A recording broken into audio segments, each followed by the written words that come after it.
जय हिंद दोस्तों, स्वागत है आप सभी का इस वीडियो में। इस वीडियो में हम 18 अक्टूबर के जो एमसीक्यूज़ है वो देखने वाले हैं। काफ़ी इंटरेस्टिंग एमसीक्यूज़ है, काफ़ी मज़ा आएगा आपको।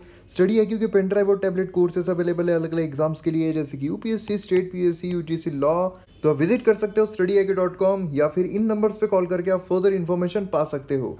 अगर आपको मेरी वीडियो से रिलेटेड कोई भी डाउट आता है तो आप मुझे फेसबुक या फिर इंस्टाग्राम पर फॉलो कर सकते हो। उसी के साथ साथ अगर आपको पीडीएफ चाहिए तो आप मुझे t.me/मयूर मोगरे इस टेलीग्राम चैनल पर भी फॉलो कर सकते हो।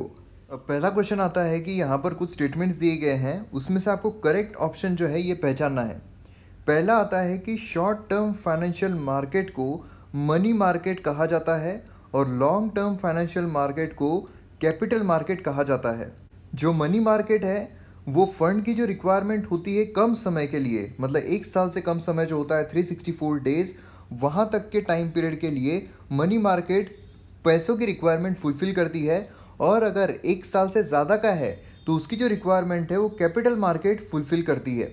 तो अब आपको यहाँ पर सही स्टेटमेंट जो है वो पहचानना है। अब देखिए, जब भी कोई भी पैसा हम इन्वेस्ट करते हैं, कहीं पर भी इन्वेस्ट करते हैं, तो ऑब्वियस है कि वो जो पैसा हम इन्वेस्ट कर रहे हैं उसका कहीं ना कहीं यूटिलाइजेशन हो रहा है। अब अगर हम बैंक में किसी एफडी के लिए, आरडी के लिए इन्वेस्ट करते हैं तो बैंक वो पैसा अपने पास ही रखती है क्या? नहीं रखती है।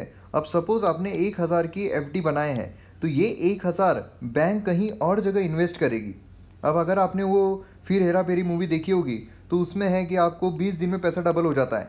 अब ये 20 दिन में पैसा जो लोग डबल कर रहे हैं वो अपना पैसा 10 दिन में डबल करते हैं, ऐसा उस मूवी में बताया था। इसका मतलब क्या है कि जहाँ हम इन्वेस्ट करते हैं वो लोग भी कहीं ना कहीं इन्वेस्ट करके उससे कम समय में उससे ज़्यादा प्रॉफिट कमाते हैं, तब जाकर हमें वो थोड़ा बहुत प्रॉफिट जो है वो देते हैं।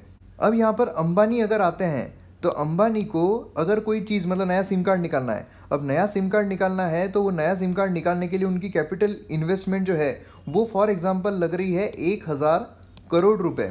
अब 1000 करोड़ रुपए में से उनके पास 900 करोड़ रुपीज़ है।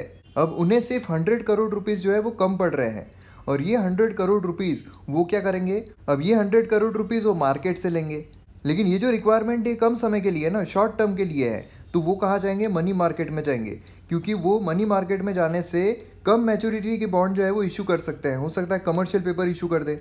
कमर्शियल पेपर्स क्या होते हैं? कम समय के लिए होते हैं, 270 दिन के आसपास के लिए होते हैं, और वो अनसिक्योर्ड होते हैं। मतलब आपको बहुत सारी जो चीज़ें हैं, मतलब पेपर वर्क वगैरह ज़्यादा करना नहीं पड़ता है, आप सीधे तरीके से वो ले सकते हो।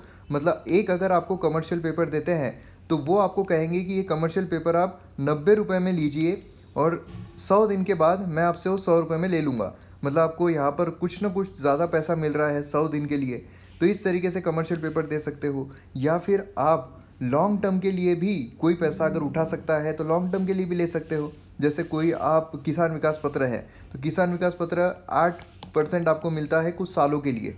अब तो ये भी चेंज हो गया है। तो इस तरीके से अलग अलग चीज़ें होती है लॉन्ग टर्म, शॉर्ट टर्म के लिए। तो यहाँ पर ये बिल्कुल सही है कि मनी मार्केट जो है वो शॉर्ट टर्म फाइनेंशियल मार्केट होता है, और जो कैपिटल मार्केट है लॉन्ग टर्म फाइनेंशियल मार्केट होता है। बिल्कुल सही है। दूसरा अगर हम देखते हैं तो शॉर्ट टर्म फाइनेंशियल मार्केट है तो मतलब क्या है, एक साल से 1 ईयर से कम रहना चाहिए, मतलब 364 डेज। ये भी बिल्कुल सही होता है। तो इसलिए जवाब क्या रहेगा? D, all of the above. तो फाइनेंशियल मार्केट में दो सेगमेंट होते हैं फाइनेंशियल मार्केट के, एक है लॉन्ग टर्म और एक है शॉर्ट टर्म। लॉन्ग टर्म मतलब क्या कहते हैं हम? कैपिटल मार्केट कहते हैं। शॉर्ट टर्म को मनी मार्केट कहते हैं। लॉन्ग टर्म एक साल से ज़्यादा का होता है, शॉर्ट टर्म जो है वो एक साल से कम का, मतलब 64 डेज से कम का होता है। नेक्स्ट यहाँ पर आता है कि गवर्नमेंट ने अभी ऑर्गेनाइज्ड मनी मार्केट डेवलप करना शुरू कर दिया है।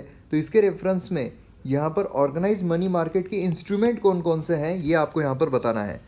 तो treasury bill, certificate of deposits, commercial paper. देखिए, जो कमर्शियल पेपर की मैं अभी बात कर रहा था ये अनसिक्योर्ड पेपर होते हैं। मतलब अंबानी साहब है, उन्हें अगर कुछ पैसों की ज़रूरत है तो कमर्शियल मार्केट इशू करेंगे। अब ये कमर्शियल मार्केट मतलब एक बॉन्ड समझ लीजिए कि एक बॉन्ड है वो अनसिक्योर्ड है, मतलब मुझे ना ही कोई वहाँ पर कागज पत्र रखना है ना ही कुछ रखना है, मैं सीधे तरीके से 90 रुपये में ले लूँगा और फिर जब मैं वापस भेज दूंगा तो मुझे 100 रुपये वापस मिलेंगे। उसी तरीके सर्टिफिकेट ऑफ डिपॉजिट है, ट्रेजरी बिल है। तो यहाँ पर अगर हम देखेंगे तो मनी मार्केट के तीनों भी इंस्ट्रूमेंट हमें नज़र आते हैं, इसलिए इसका जवाब रहेगा D, all of the above. तो टोटल 8 इंस्ट्रूमेंट डिज़ाइन किए गए हैं डिफरेंट मनी मार्केट के लिए, जैसे कि सर्टिफिकेट ऑफ डिपॉजिट है, कमर्शियल बिल है, कमर्शियल पेपर है, कॉल मनी मार्केट है, मनी मार्केट म्यूचुअल फंड है। नेक्स्ट यहाँ पर आता है जॉइंट मिलिट्री एक्सरसाइज लैमित्य, मतलब LAMITYA, ये भारत और किस कंट्री के बीच में होती है। देखिए बहुत इंपॉर्टेंट है जॉइंट मिलिट्री एक्सरसाइजेस। मैंने आपको सारी की सारी मिलिट्री एक्सरसाइजेस जो है वो मैंने आपको 2 वीडियोस में कराई है। मतलब जो इससे पहले का वीडियो था उसमें मैंने सारी आपको जॉइंट मिलिट्री एक्सरसाइज कराई है फ्रांस के साथ, जो 3 मतलब आर्मी, नेवी, एयरफोर्स, तो ये तीनों जो है बहुत इंपॉर्टेंट है। तो ये भी मैंने आपको काफ़ी वीडियोज़ में कराई है। और जितनी भी मिलिट्री एक्सरसाइजेस है, नेवी एक्सरसाइजेस है, एयरफोर्स एक्सरसाइजेस है भारत के साथ जो भी कंट्रीज़ की होती है, वो भी हमने पिछले वीडियोज़ में किया हुआ है। तो इस वीडियो में हम सारे नहीं करेंगे। तो यहाँ पर ही हम देखते हैं कि ये जो लामित्य है ये भारत और किसके बीच में होती है। तो देखिए जो न्यूज़ में चल रहा है, लॉस बिल्कुल न्यूज़ में नहीं चल रहा है, कट कर दीजिए। कंबोडिया न्यूज़ में नहीं चल रहा है, मालदीव्स न्यूज़ में चल रहा है और सेशल्स न्यूज़ में चल रहा है। अब यहाँ पर जब हम मिलिट्री एक्सरसाइज कर रहे हैं तो देखिए मालदीव्स के साथ फ़िलहाल जो रिलेशन है वो थोड़े हिचकिचाहट है मालदीव्स और भारत के बीच में। इसीलिए हम यहाँ से थोड़ा लॉजिक लगा कर ही कर सकते हैं कि इसका जवाब जो है वो सेशल्स रहेगा। देखिए सिर्फ मैं लॉजिक के लिए बोल रहा हूँ, किस तरह अगर आपको जवाब नहीं पता है तो आप लॉजिक किस तरीके से लगा सकते हो। यहाँ पर ऐसा नहीं है कि हर इसमें आपको इस तरीके से ही देखना है। तो जवाब रहेगा सेशल्स। तो यहाँ पर आप देख सकते हो भारत और सेशल्स के बीच में होता है 2001 से एक्सरसाइज लामित्य, और ये इसका मतलब है कि फ्रेंडशिप इन सिरले, मतलब लोकल डायलेक्ट में।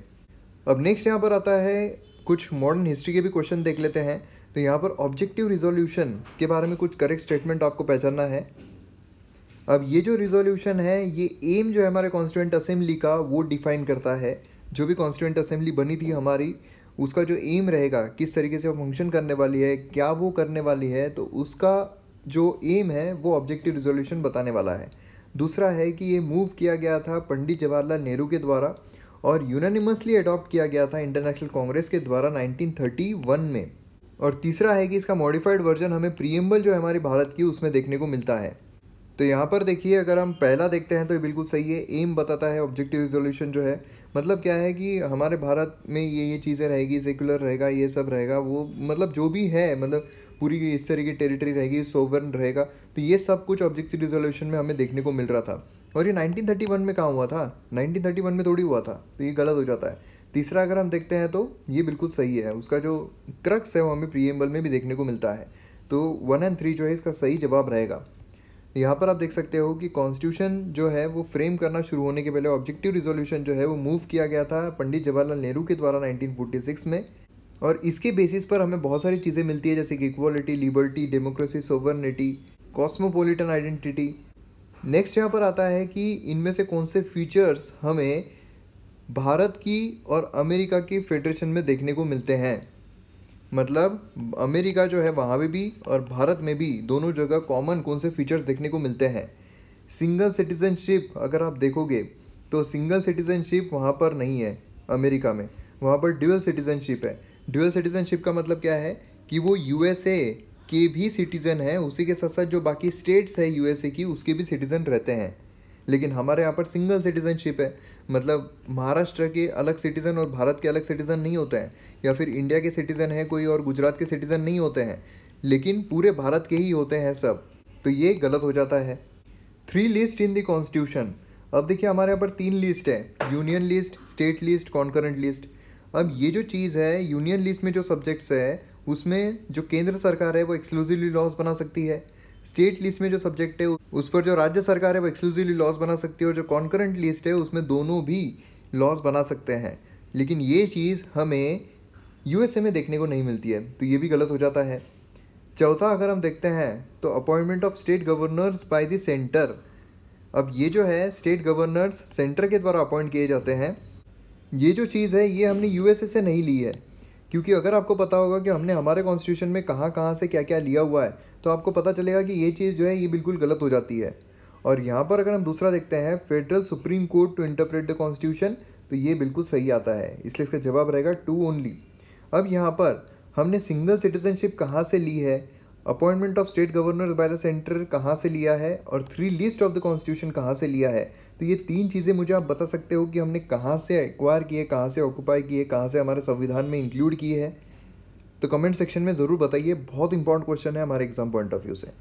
नेक्स्ट क्वेश्चन आता है एनुअलाइज्ड स्लीपेज रेशो, ये क्या है? तो ये है fresh NPA non performing asset as percentage of standard advances at the beginning of quarter. जो भी क्वार्टर के स्टार्टिंग में होता है, बिगिनिंग में होता है, उसे हम कहते हैं एनुअलाइज्ड स्लीपेज रेशो, ASR। तो ये जो है ये भी फिलहाल अभी डिक्लाइनिंग में चल रहा है, एनुअलाइज स्लीपेज रेशो। इससे भी हम बता सकते हैं कि थोड़ी बहुत इंप्रूवमेंट जो है वो हो रही है इकोनॉमिक सेक्टर में।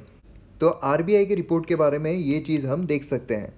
तो ये हमारे वीडियो का एंड। वीडियो आपको पसंद आता है तो आप शेयर ज़रूर कीजिए। मिलते हैं अगले वीडियो में। जय हिंद।